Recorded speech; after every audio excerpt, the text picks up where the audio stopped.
Much of the tailwind is probably attributed to the company finally reaching its sustainable operating scale thanks to expanding top line of $533 million, which was about 13% growth year over year, and stable operating expenses of $416 million. That is something that's not talked about nearly enough. This company is keeping its expenses in line in a very good way right now, and I love that as a shareholder of this company. This is further aided by the management's intensified short-term investments of $2 billion thanks to elevated interest rate environment through the Fed's sustained rate hike since March of 2022. Now, here's the thing, okay? Obviously, Palantir just announced their share buyback, and we'll talk about that a little more later on because this gentleman has a view of this, and I have a different view of this share buyback, okay? But keep in mind, if they have $2 billion roughly earning them interest, they still have another $1 billion that they could put over there, right? If not more than that, especially if the business starts to generate more and more money. Plus, obviously, the interest income keeps pouring in, obviously just pouring in more and more and more. So that is something to keep in mind here, folks, that once again, is not getting talked about enough, and it's just like it's an extra, kind of tool in the tool belt for Palantir here. This is highly strategic capital management in our review, since it demonstrated that Palantir's management excellent use of the balance sheet, which had about $3 billion on it in terms of, kind of like cash and short-term investments, right? Contributed to the company's overall GAAP profitability. For now, Palantir's prospect seems bright enough with expanding government revenues, $302 million, which is about 15% growth year over year, and commercial revenues, which were up about 10.4%. The commercial revenues were really hurt by international lack of growth. Like international was really in a bad place, right? Suggesting minimal demand headwinds despite peak recessionary fears. This is on top of the decent short-term remaining performance obligations of $558 million, with long-term backlog of $410 million spread over the next 36 months.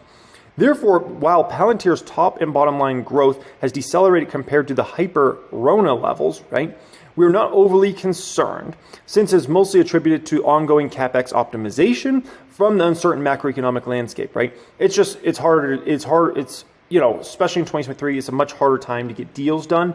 These deals are taking longer to put together. They're having to go way up the ranks because, companies have just been watching themselves after what happened last year in the financial markets, right? And with the move that the Fed has made, right? Companies are just watching expenses very closely and who say, I'm going to go spend, $50 million a year or $20 million a year or $10 million a year on Palantir's product. It's a big decision, and companies have to kind of send that up the ranks. All it takes is one person up the ranks to say no, and, the deal kind of dies in the short term, right? We are highly convinced about Palantir's head start to the AI race as well, since management has managed to introduce multiple AI-powered tools and software, which has been designed in-house over the past 20 years, similar to CrowdStrike.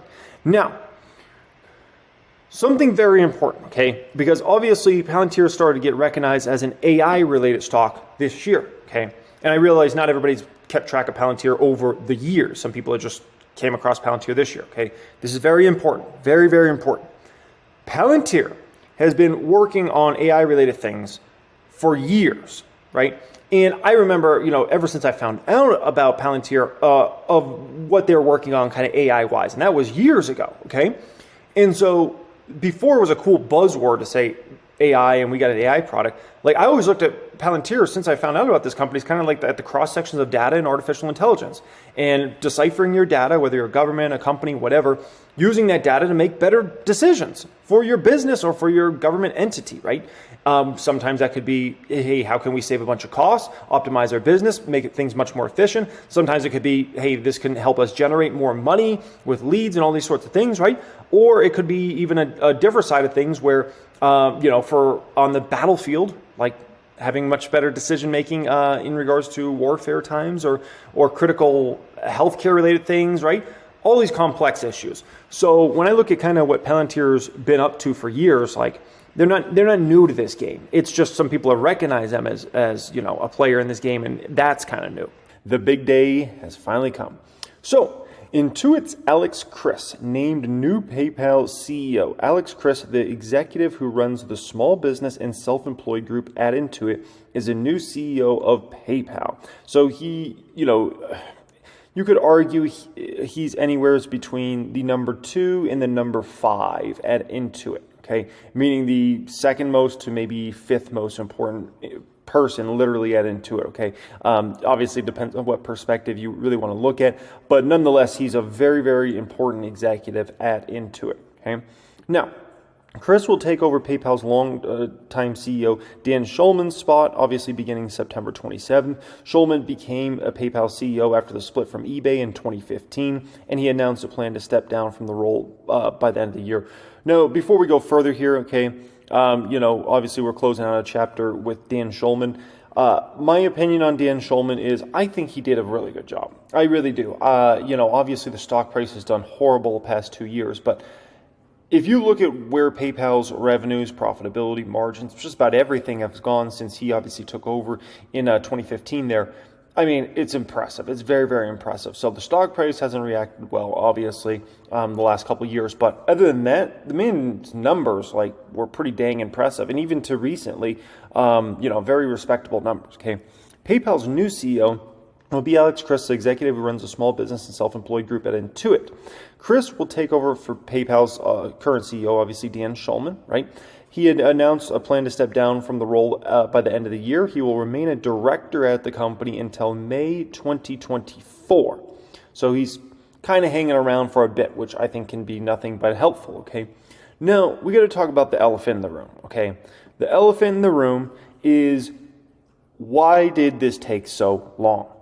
My answer to that is, I'm sure there was a lot of pretty good candidates. I mean, if you're talking about being the PayPal CEO, there's probably not a more attractive role out there right now that's an open role in the public markets. That's the creme de la creme, at least for an open role right now, right? You could always say, well, what about being the CEO of Apple or Microsoft or Meta? Of course.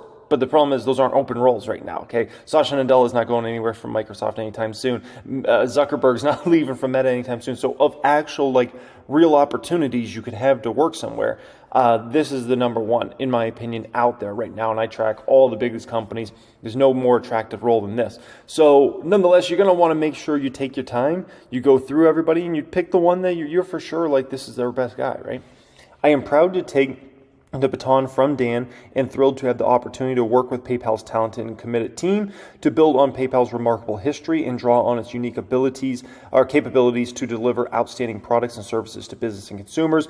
So obviously we're not getting anything from Chris in regards to strategy moving forward, as we shouldn't. When you're just about to come in as CEO next month, right? You shouldn't already be giving out your whole strategy playbook and things like that. That will come in time. Over the next several months, we'll get a lot more info on what Chris is up to, what his plans are with the company, and where he wants to take this, this company over time. Okay, PayPal's board said Chris was chosen for the role out of a pool of 9 candidates. 9 candidates they actually took serious, essentially. Okay, the selection process began in February. That's a long process. Okay, the board members said they were impressed by Chris' leadership at Intuit. And by the way, PayPal is a very impressive board of directors, one of the more impressive ones you'll find out there, okay? Was impressed by Chris' leadership at Intuit. Now, this is very, very intriguing, okay? Particularly as he steered the company through its $12 billion acquisition of marketing platform MailChimp, okay? That's very telling, and we'll come back to that in just a moment. I think that's so important what they just stated there, and I'll explain why in just a moment, okay? Members of the board also met with more than 20 investors, the big money folks, okay, for approval, including activist investor Elliott Management, while conducting the search for a new CEO. Last summer, Elliott Management accumulated an undisclosed stake in PayPal. The board members said the firm had no role in the search, right? But clearly, PayPal's board of directors taking this really serious in terms of making sure the investors of PayPal, right, the current investors, are happy with this move. And obviously, PayPal investors haven't been very happy the past 2 years. Look at their stock price, right? That's going to tell you how happy or unhappy the investors have been, okay? Now, why is this, basically sentence right here so important? The board members said they were impressed by Chris's leadership at Intuit, particularly as he steered the company through a $12 billion acquisition. The reason that matters so much, okay, is why are they so impressed by an acquisition? It almost makes you think, is this a company that thinks they might need to do some acquisitions, okay? When you specifically state that, like that's something you're looking for, right? it clearly, in my opinion, at least gives a little bit of a tell that the board might be thinking they might, PayPal might need to do an acquisition or two over time. We do know that PayPal tried to make an acquisition, this was a few years ago now at this point in time, with Pinterest, and that fell through, and I'm definitely not against that falling through, let's put it that way. And so there was that whole situation, right? And so it's very telling that the board said, you know what? We like a guy that doesn't just come from a great company, that just doesn't just have, a lot of experience doing great things, being a high-level executive, but we also want a guy who pulled off a major acquisition like that. That's intriguing, very, very intriguing, right?